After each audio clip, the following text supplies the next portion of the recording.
Bom dia, pessoal. O seguinte trabalho trata de instrumentos ópticos com foco especial no microscópio eletrônico.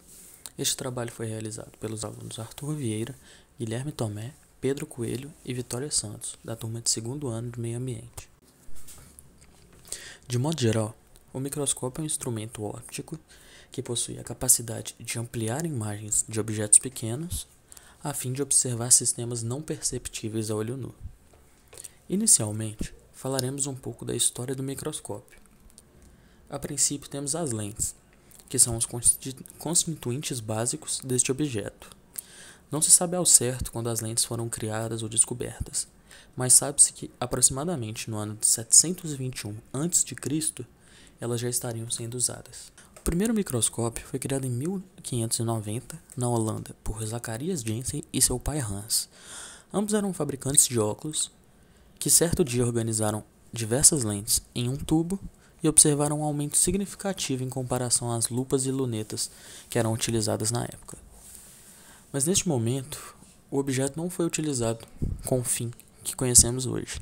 Ele foi simplesmente tratado como um brinquedo para as crianças da realeza. Em 1665, surgiu a microscopia, que consiste no uso do microscópio nas áreas da ciência.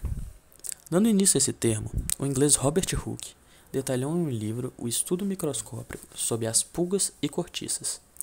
Pela primeira vez, foi observado que as pulgas possuem pelos no corpo e também foi descoberto que a composição da cortiça é porosa. Apesar dessas informações parecerem simples para nós, foram grandes descobertas que possibilitaram muitas coisas nos anos posteriores. Essas conclusões foram anotadas e desenhadas detalhadamente em seu livro, que foi denominado Micrografia. Posteriormente, em 1675, o holandês Anton van Leeuwenhoek construiu suas próprias lentes e aumentou ainda mais a escala do microscópio, possibilitando a visualização de bactérias, hemácias e a vida em uma partícula de água. Com o passar do tempo, chegaram à conclusão de que o microscópio óptico chegou ao seu limite máximo, que é de 0,2 micrômetros. Mas em 1933, Ernest Rutsker criou um microscópio eletrônico, que, diferentemente do óptico, que utiliza os feixes de luz como um agente de ampliação, o eletrônico utiliza feixes de elétrons e lentes eletromagnéticas que possibilitam a ampliação de até 1 milhão de vezes o objeto. Além deste, existem vários outros tipos de microscópio mais avançados, mas neste trabalho falaremos especialmente do microscópio eletrônico e suas aplicações. Como dito anteriormente, o microscópio eletrônico fornece imagens a partir da irradiação do objeto de estudo por radiações ultravioletas diversas que, quando captadas, formam informações sobre este. Então, percebe-se que, ao invés de uma fonte de luz visível, os microscópios eletrônicos usam bombas de radiação e, no lugar de lentes de vidro, usam lentes eletromagnéticas para trazer foco para as informações obtidas pelo equipamento. No entanto, existem diferentes equipamentos de microscopia eletrônica, que dão informações diferentes e são utilizados de forma complementar, destacando-se o microscópio eletrônico de varredura e o microscópio eletrônico de transmissão. Na microscopia eletrônica de varredura, os elétrons notáveis usados para a interpretação da informação são os secundários e os retroespalhados. Cada tipo de elétron se relaciona com a superfície irradiada de forma particular. Enquanto os elétrons secundários informam sobre a forma tridimensional do objeto analisado, os retroespalhados reagem diferentemente dependendo do material que forma o composto. A primeira imagem do slide foi obtida a partir da microscopia eletrônica de varredura. Já na microscopia eletrônica de transmissão, a amostra analisada é posta entre um anteparo e a bomba de elétrons. É importante que a amostra seja fina o suficiente, visto que a imagem é formada pela sensibilidade aos elétrons difratados e transmitidos. A informação, então, é representada por uma imagem bidimensional da amostra, como mostra a segunda imagem. Podemos considerar que as aplicações da microscopia eletrônica de varredura baseiam-se no melhor detalhamento da superfície de amostra e na elucidação de ultraestruturas de superfície, que não seriam passíveis de observação nos microscópios ópticos, já que a resolução proveniente do feixe de elétrons é bem superior do que ao feixe de luz. O MEV apresenta um intervalo bastante abrangente na sua escala de observação, entre o milímetro até o nanômetro, o que possibilita verificar, por exemplo, estruturas anatômicas de uma planta. Quando tratamos da microscopia eletrônica de transmissão, as aplicações mais comuns são referentes à análise bidimensional, com uma resolução incrivelmente superior ao microscópio óptico, o que permite a observação de estrutura cuja visualização estaria impossibilitada, ou seja, estrutura como moléculas, organelas e estruturas intracelulares, tendo a capacidade de produzir imagens de alta resolução e ampliação.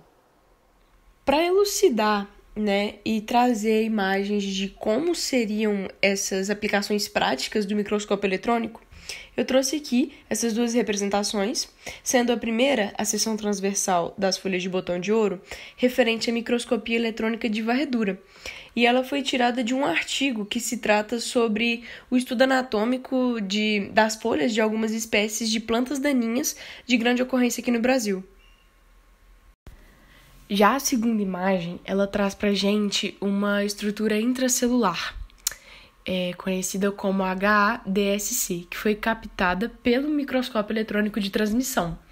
Essa estrutura, na verdade, esse nome, é uma abreviação para Human Adipose Derived Stem Cells, que seria algo como células tronco mesenquimais humanas derivadas do tecido adiposo, que no geral são células progenitoras que residem entre os adipócitos e armazenam lipídios neutros. Essa estrutura foi tirada de um artigo que o nome seria Potencialidades da microscopia eletrônica de transmissão e varredura e da microscopia confocal como ferramentas para análise de amostras biológicas. Bom, então, concluindo o nosso trabalho, a gente pode dizer que, se comparado à microscopia de luz, nota-se que a microscopia eletrônica ela possibilita uma observação microscópica com um grau de resolução muito maior. As técnicas de utilização são de grande valia para estudos voltados para a definição de propriedades importantes de determinados materiais, para o estudo da anatomia vegetal ou então para outras aplicações da área biológica. A título de exemplo, Teles Andrade Valadares citam uma pesquisa que foi publicada por Alendar e Sain, em que foi feita uma descrição de um isolamento e uma caracterização de nanofibras de celulose a partir da palha de trigo e casca de soja. No estudo, utilizou-se a microscopia eletrônica de varredura para avaliar a morfologia das fibras de celulose antes de sua conversão para nanofibras, e a microscopia eletrônica forneceu informações a respeito do diâmetro e do comprimento das nanofibras obtidas.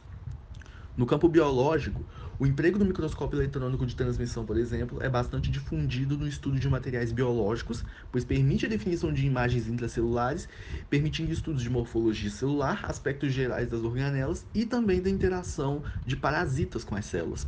Outra área de atuação é a da mineralogia, em que o emprego do microscópio eletrônico de varredura possibilita analisar uma amostra de determinado mineral e traçar um perfil químico e ou geomorfológico da amostra.